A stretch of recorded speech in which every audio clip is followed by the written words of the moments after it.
Welcome to Nasdaq Trade Talks. I'm Jill Malandrino, global markets reporter at Nasdaq. Joining me is Eric LeGrand, philanthropist, spinal cord injury advocate, motivational speaker, broadcaster, brand builder, and now coffee entrepreneur. Eric, it's great to see you as always. Welcome back to Trade Talks. Hey, Jill, thank you for having me on. It's always a pleasure. You got it, Eric. And I feel like I keep adding to the list every time you come on the show. So why get into the coffee space now? What new business skill sets did you have to acquire? Well, I've had to learn a lot. Let's just say that. I didn't have my first cup of coffee until the August of 2020, which is pretty crazy. But to think about an opportunity presented itself in my downtown area where we'll be opening up our brick and mortar coffee shop. But I thought about it, 85% of the world drinks coffee. And when you think of me, what do people think of? Inspiration, motivation, goal achieving. Well, guess what? Now when they drink my coffee, when you need that pick me up in the afternoon or when you first wake up in the morning, if you're drinking LeGrand Coffee House coffee, you're going to start your day with a positive attitude, or you're going to have a little pick me up with a positive attitude. And I want to bring unity to the community and the world that we're living in today and allow people from all different shapes and sizes, nationalities to come to LeGrand Coffee House and enjoy a daily cup of belief. And why is now a good time to open a physical location in a pandemic? Are you expecting demand to surge in the summer, or as we get to the other side of this? Hey, you're definitely taking a leap of faith when it comes to that. I feel like, now we're about a year into this pandemic. When we open our brick and mortar, it'll be about a year and a half into this pandemic. Hopefully things will be better, looking better where we can have, full capacity at our place. That's why I opened up our online shop now. I wanted to be able to get our coffee throughout the entire nation right now with our online store, have our brick and mortar in my hometown of Woodbridge, New Jersey. And then from there, grow it like that and then keep on expanding. But it's definitely taken a leap of faith, but I'm very confident in what we'll be able to bring to the community. And Eric, what's it like managing the logistics from, acquiring the coffee beans to getting them to table to shipping them?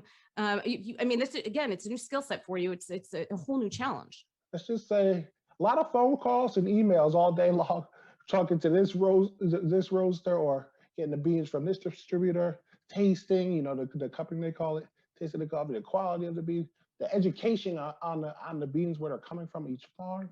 It's a whole lot of stuff, but that's why I use that time from when the ideas came to me on July 11th to when I opened up our online store on January 12th. I've been educating myself as much as possible.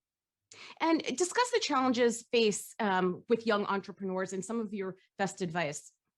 I would say the hardest part is by getting your name out there. Thank God with the reputation I built over the past 10 years with my injury and my attitude, that I've been able to reach out to some great people. But the whole thing is the quality, obviously, is the main important thing. When people taste your coffee, like, wow, that's amazing. But the attitude behind it, the mission behind it, the drive behind it. And you already know, Jill, once I get this thing up and running, there'll be a revenue area for spinal cord injury research and Team LeGrand at the Christopher Dana Reeve Foundation, because I'm always mission driven. Yeah, you always are. You are always going a million miles a minute. So, Eric, are you still going to continue with your Rutgers football broadcasting and the work you do with the university? Now that we're both Scarlet Knights, we all want to know your spinal advocacy work. How do you juggle all these responsibilities? What are you looking for as you build your team? Yeah, so I wear a man of many capes. I'm saying right now, whether if it's with Team LeGrand or if it's my broadcasting, I still will continue to do. I look for partnerships. I look for people that are first good people who are driven, have a positive attitude, want to be around, great people and are willing to step out of their comfort zones. I definitely stepped out of my comfort zone when it came to this, but I'm not afraid of that. I'm really ready to step up to the challenge. And I will say, I'm not the most knowledgeable person in the world. Like, I know everything about coffee. No, I'm willing to learn. I'm willing to be educated by other people who have different experiences. And that's how I try to build my team around as well. Confident, but being willing to listen to other people so we can build our community together. Unity and community. I really like that tagline. Eric, it's great to see you as always. We love having you on the Trade Talk Show. Thanks for joining us. I'm Jill Malandrino, global markets reporter at Nasdaq. I appreciate it. Get you some LeGrand coffee.